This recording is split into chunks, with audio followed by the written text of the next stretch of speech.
بسم الله الرحمن الرحيم وصلى الله وسلم على سيدنا محمد وعلى آله وصحبه أجمعين. سبحانك لا علم لنا إلا ما علمتنا إنك أنت العليم الحكيم.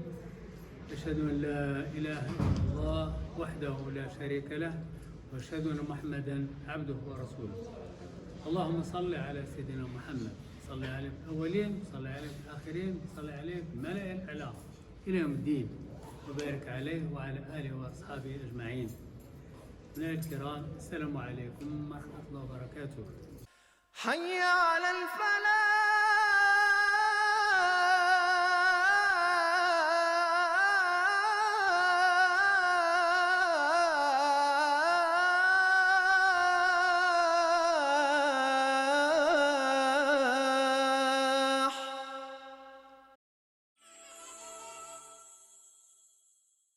L'année de tristesse, l'année de chagrin, quand le prophète sallallahu alayhi wa sallam a perdu ces deux piliers. Elle avait deux piliers et les a perdus. Oumna Khadija, radiallahu anha, sa femme, et son oncle Abu Talib.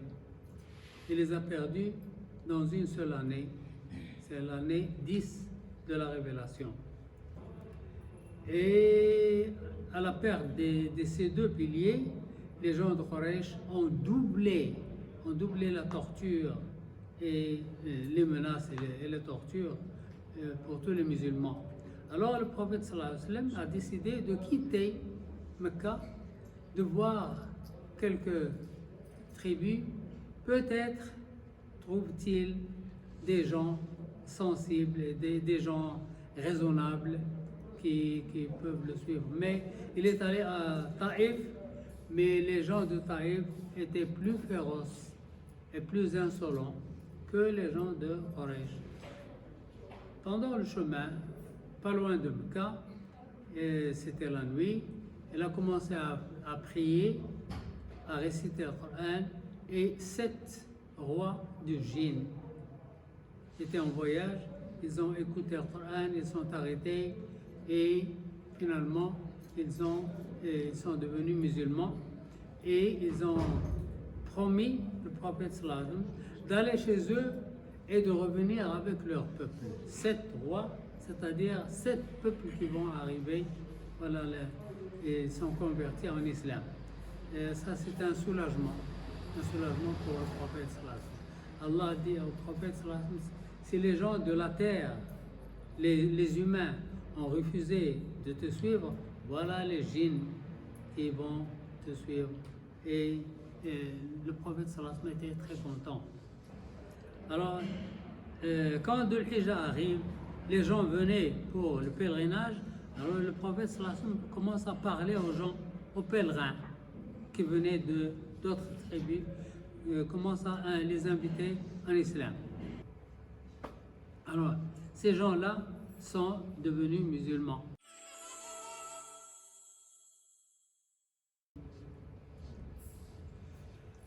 Et puis voilà la nuit du voyage nocturne. C'est aussi Allah subhanahu wa ta'ala a pris soin du prophète sallallahu alayhi wa sallam et il l'a consolé. Il l'a consolé par l'islam de 7 tribus ou 7 peuples de djinns, et maintenant il va le consoler avec une visite que personne n'a eu la chance de la voir. Aucune personne dans l'histoire de l'humanité, ni Adam, ni Moussa, ni Ibrahim, ni Isa, aucune personne, ni ange, ni djinn, ni humain.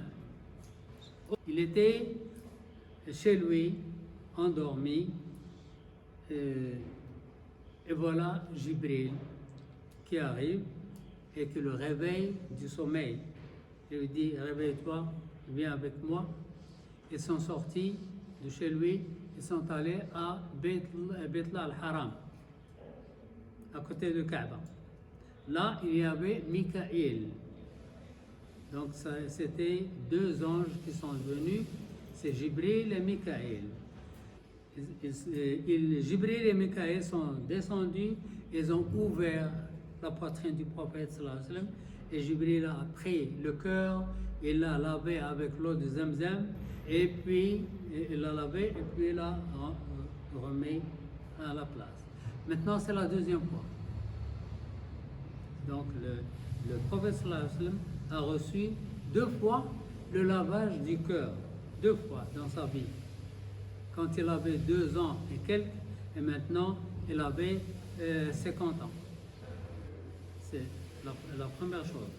La deuxième chose, il y avait une monture, il y avait une bête, c'est un mulet, plus grand que l'âne, moins grand que le cheval. C'est un animal ailé.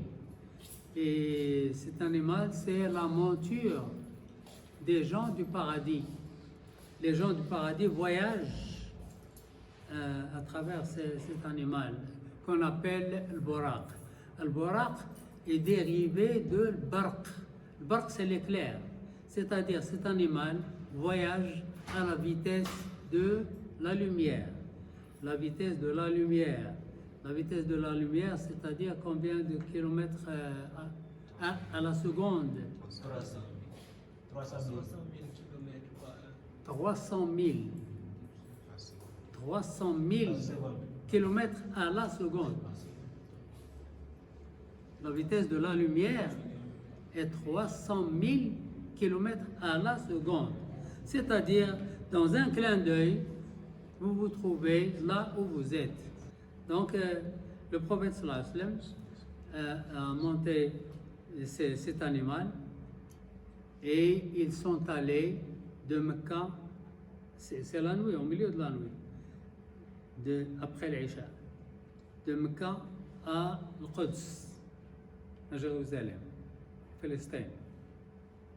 Là, ils s'arrêtent et le prophète sallallahu alayhi wa sallam attache le Buraq au mur qui s'appelle le mur de Buraq. Maintenant, on a changé le nom, on dit le mur de lamentation, le mur noir, où les Juifs se mettent à pleurer. Maintenant, on l'appelle le mur de lamentation. Il a attaché le Buraq au mur du Buraq et ils sont entrés à la mosquée Al-Aqsa. À la mosquée Al-Aqsa, là, ils ont trouvé tous les prophètes et les messagers. Comment? Allah a'lam. Maintenant, ils sont entrés dans l'invisible, dans le rêve. Ils ont rencontré tous les prophètes et les messagers. Ils ont salué le prophète. Et ils ont félicité le prophète pour la prophétie. Et Jibril dit au prophète sallallahu alayhi wa sallam d'effectuer 2 rak'as, 2 rak'as en tant qu'imam. Le prophète sallallahu alayhi wa sallam en tant qu'imam. Et les autres prophètes en tant que mu'min derrière lui. Donc lui, c'est le chef. Pourquoi le chef? Parce que c'est son temps. À l'époque d'Ibrahim, c'est Ibrahim le chef. À l'époque de Moussa, c'est Moussa le chef. À l'époque de Isa, c'est Isa le chef. À l'époque de Nuh, c'est Nuh le chef. Mais à l'époque de Sidna Muhammad sallallahu alayhi wa sallam, c'est lui le chef. Il a effectué 2 rak'as avec tous les prophètes et ils sont montés, ils ont trouvé une sorte d'ascenseur. Ascenseur qui s'appelle le Mi'raj, l'ascenseur. Le prophète sallallahu alayhi wa sallam n'a pas pu décrire Mi'raj. Il dit, je ne peux pas le décrire. Il y a beaucoup de couleurs, et c'est merveilleux, mais il n'a pas pu le décrire. Parce que ce qui se trouve à l'invisible, on ne peut pas le décrire. C'est pourquoi le prophète sallallahu alayhi wa sallam a dit, dans le paradis, il y a des choses qu'on n'a jamais vues, qu'on n'a jamais entendues, qu'on n'a jamais imaginées. On ne peut pas le décrire maintenant. Maintenant, la langue, on parle la langue avec 29 lettres. Mais là-bas, il y a 26 lettres en français, 26 lettres en anglais, 29 en arabe. Mais au paradis, il y aura des centaines de lettres pour décrire des choses. Ils sont entrés dans l'ascenseur et ils sont allés dans l'espace. Ils sont arrivés au premier ciel. Au premier ciel, ils s'arrêtent et Jibril a frappé à la porte. On a dit qui est-ce? Il dit Jibril. Il dit est-ce que tu es seul? Il dit non. Mohamed dit oui. Alors il ouvre la porte, ils sont entrés. Ils trouvent beaucoup d'anges, beaucoup de prophètes là-bas. Parmi les prophètes, c'est Adam. Ils saluent Adam de nouveau. Il a déjà salué Adam à Masjid al-Aqsa. Maintenant, dans le ciel, il salue Adam, il salue les anges les plus proches, puis ils partent. Au deuxième ciel, 3, 4, 5, dans chaque ciel, ils trouvent des gens, des prophètes et les anges les plus proches. Au quatrième ciel, se trouve Isa. Au sixième, c'était Moussa. Au septième, il y avait Ibrahim. Ibrahim Khalil, alayhi salam. Et il y avait un Kaaba. Vous savez qu'il y a, si vous récitez Surat al-Tur, al-Tur, al-Kitab Mansour,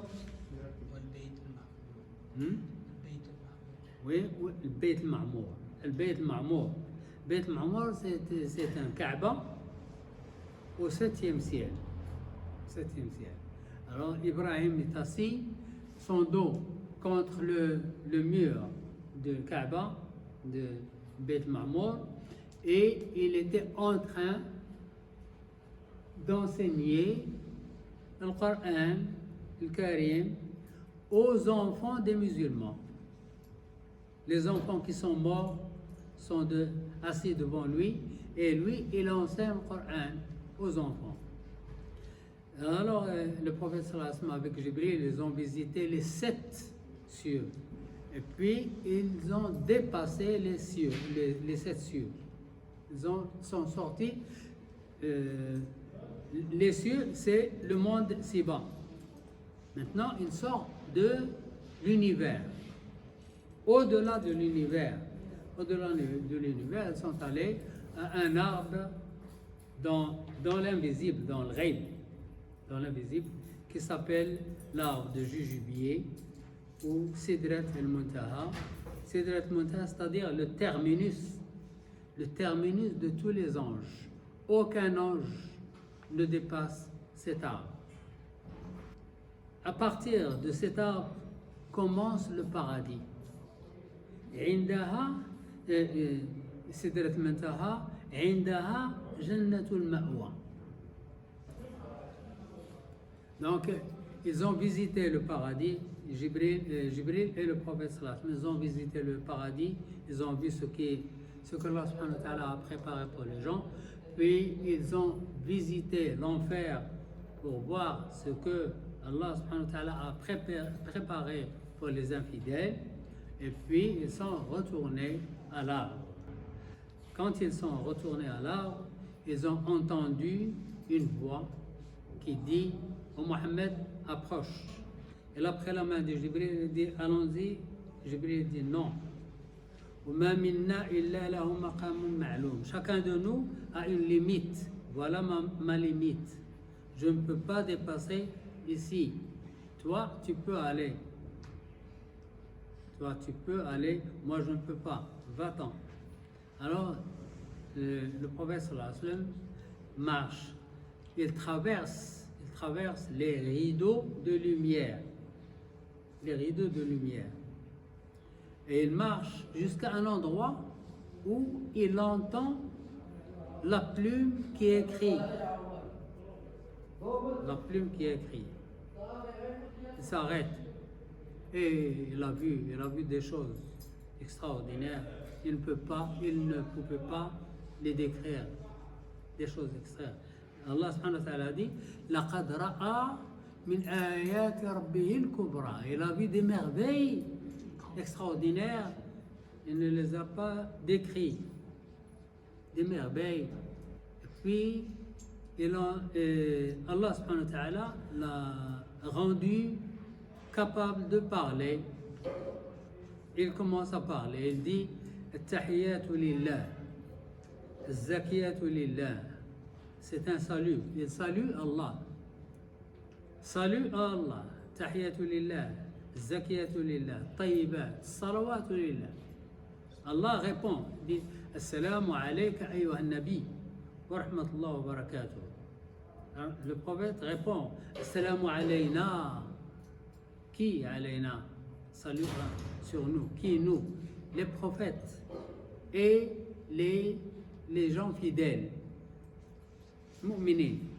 Assalamu alayna, nous les prophètes, wa ala ibadallah salihin, et tous les fidèles, tous les mu'mins. Assalamu alayna wa ala ibadallah salihin. Les anges écoutaient cette discussion et chacun dit Ashhadu an la ilaha illallah, Ashhadu anna Muhammadan Rasulullah. Cette discussion qui était là-bas, on la répète dans chaque salat. Allah subhanahu wa ta'ala, il a bien reçu Sayyidina Muhammad sallallahu alayhi wa sallam. Il lui a donné un cadeau. Quel est ce cadeau? Ce cadeau, c'est la fin de Surat Al-Baqarah.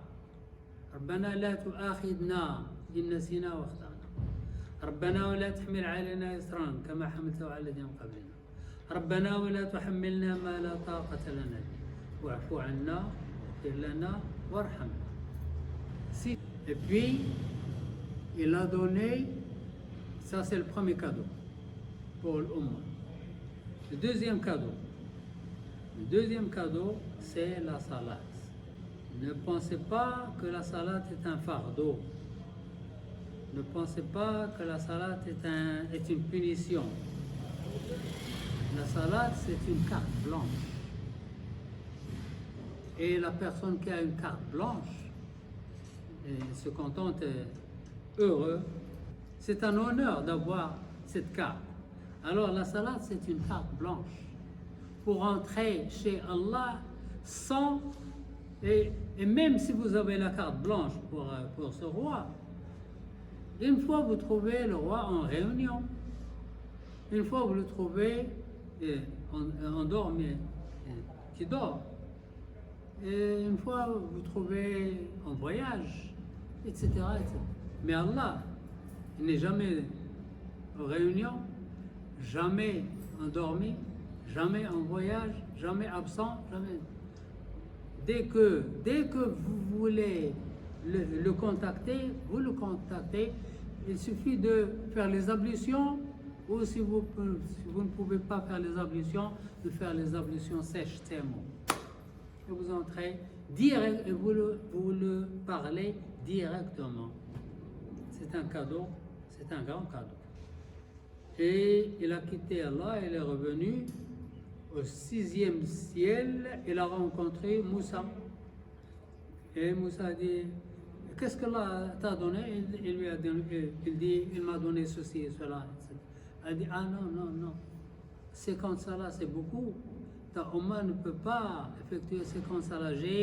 J'ai essayé avec le Banu Israël. Retourne chez Allah et demande-lui de diminuer. Il est retourné 40, 35, 30, 25, 20, 15, 10, 5. Au 5, Moussa dit retourne et demande qu'elle diminue. Il dit non, j'ai honte de retourner chaque fois. Non, je laisse 5. Allah subhanahu wa ta'ala dit oh Mohammed, au début j'ai dit 50 salats. C'est 50 salats. Ta Ummah effectue 5. Et le Hassanah est multiplié par 10, c'est 50. Ils effectuent 5 salats, je leur donne la récompense de 50. Voilà le voyage. Et le prophète sallallahu alayhi wa sallam est retourné chez lui, à son lit. Il a trouvé son lit encore chaud, comme s'il se réveille, il est allé boire de l'eau et puis revenir à sa place. Et même il a passé à côté d'un arbre, il a touché une branche, la branche commence à remuer. Quand il est revenu, la branche encore en train de remuer. C'est-à-dire que le temps s'arrête. Ils sont entrés dans l'invisible et il y a une autre dimension de temps. Einstein a dit, quand la vitesse dépasse une certaine limite, le temps devient zéro. C'est Einstein, qui n'est pas musulman, qui l'a dit. Bismillahirrahmanirrahim. سبحان الذي أسرى بعبده ليلا من المسجد الحرام إلى المسجد الأقصى الذي باركنا حوله لنريه من آياتنا إنه هو السميع البصير وآتينا موسى الكتاب وجعلناه هدى لبني إسرائيل ألا تتخذوا من دوني وكيلا ذرية من حملنا مع نوح إنه كان عبدا شكورا